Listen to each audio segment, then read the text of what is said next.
Whitstable, Kent. Sandy it is not, but this seaside retreat on the North Kent coast is pretty nonetheless, with its shingle beaches and cute and colourful beach huts.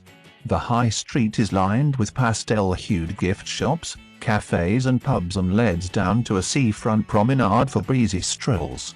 Stop for a pint of Whitstable Bay Pale Ale, brewed in nearby Faversham, at the Old Neptune right on the beach, and snack on oysters from the Lobster Shack or Wheeler's, the town's oldest restaurant.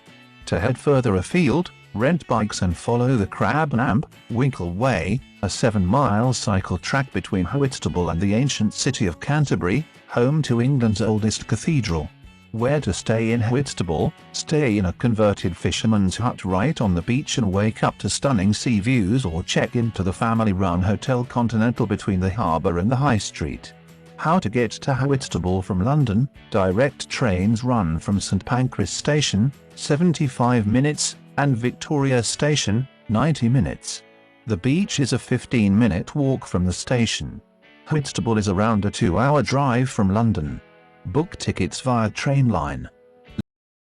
Leigh-on-Sea, Essex. This charming fishing village on the Thames estuary is officially the happiest place to live in the UK according to a survey by Rightmove, and there's plenty to keep day trippers merry. Old Leigh is a delightful mash-up of cockle sheds, historic pubs, cafes and galleries, and there are sandy coves that stretch from Leigh to neighbouring Southend. Beyond the beach, there's a 259-hectare nature reserve to explore on Two Tree Island, and it's worth heading up to the Hadley Castle ruins for views out to the Essex marshes. Where to stay in Leigh-on-Sea? Hotels are thin on the ground in Leigh-on-Sea, so your best bet is to search on Airbnb for accommodation in the area.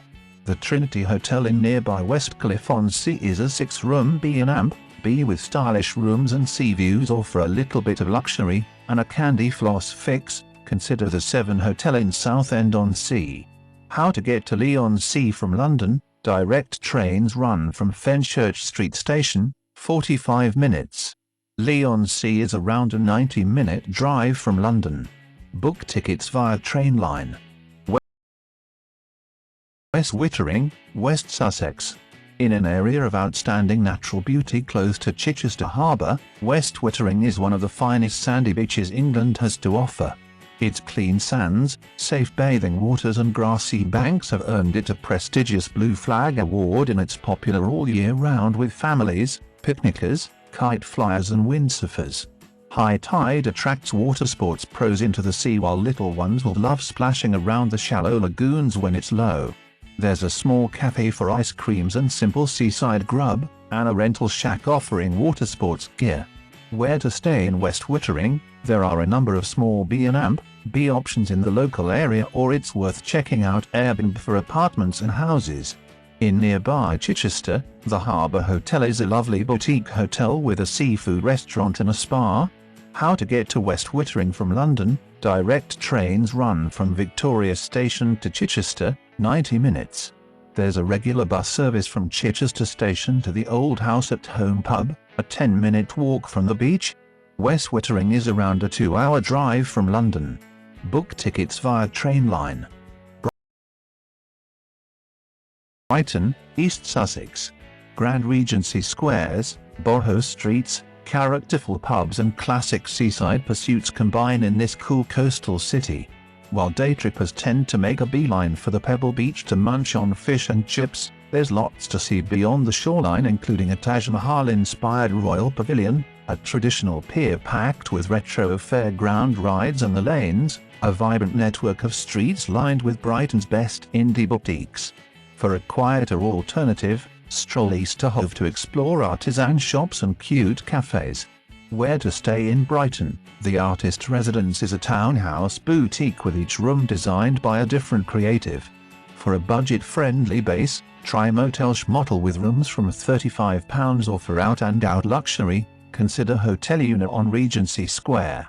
How to get to Brighton from London? Direct trains run from both London Victoria and London Bridge stations and take between 55 and 65 minutes. The beach is around a 10-minute walk from the station. Brighton is around a 2-hour drive from London. Book tickets via Trainline. Walton-on-the-Naze, Essex. This soft sandy stretch near Clacton-on-Sea is ideal for families with its blue flag accreditation and safe swimming zones. For seaside strolls there's a wide promenade, and the traditional pier is home to fairground rides including dodgems and a ghost train. Head to the Red Crag Cliffs to hunt for fossils or climb up Naze Tower's spiral staircase for panoramic coastal views. First built as a navigational aid in 1720, this local landmark is now home to a viewing platform, a museum, a gallery and a tea room. Where to stay in Walton-on-the-Naze? Seize the day as a light-filled 2-bedroom apartment with sea views, or there are cottages and houses to rent on Airbnb if you need something bigger. The Lifehouse Hotel and Amp Spa is a contemporary spa resort less than 5 miles away in Thorpe-le-Sauquin. How to get to Walton-on-the-Naze from London? Indirect trains run from Liverpool Street Station via Thorpe-le-Sauquin and take around 90 minutes. The beach is a 5-minute walk from the station. Walton-on-the-Naze is around a 2-hour drive from London. Book tickets via Trainline. Margate, Kent.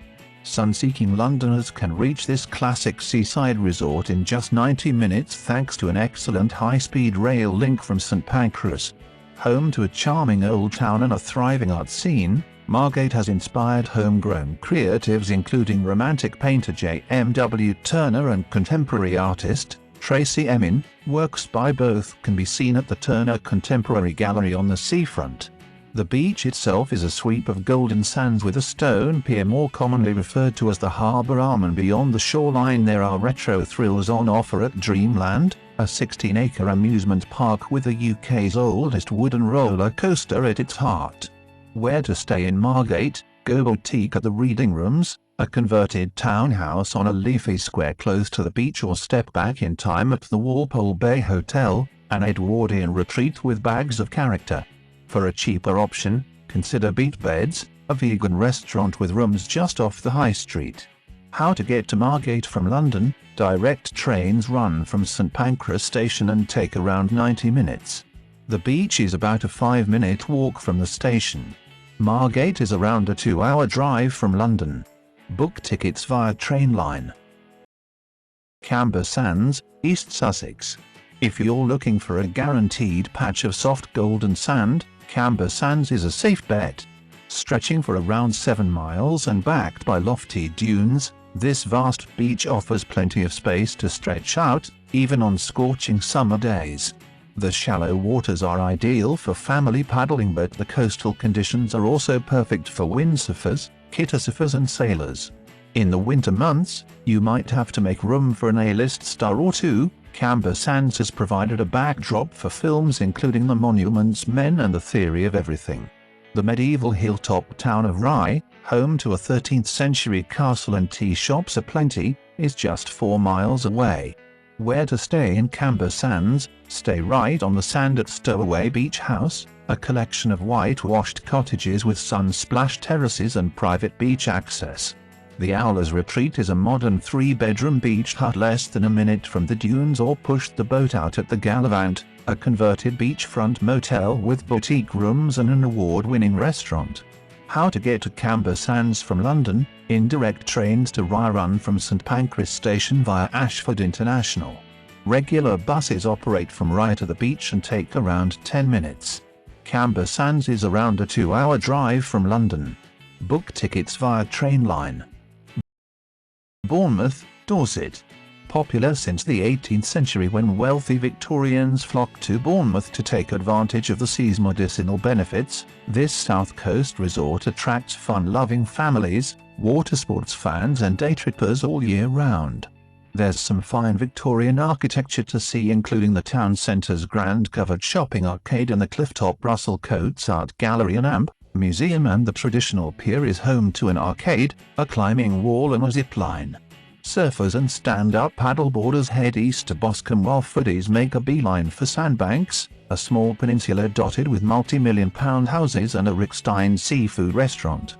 Where to stay in Bournemouth? Go grand at the Greenhouse, A Victorian clifftop villa set in palm tree-studded grounds or stay close to the seafront at the Art Deco-style Cumberland Hotel. The Hilton Bournemouth offers impressive views from its Sky Bar, which serves afternoon tea and cocktails.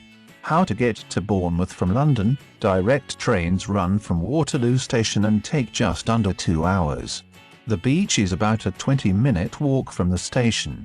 Bournemouth is around a 2-hour drive from London.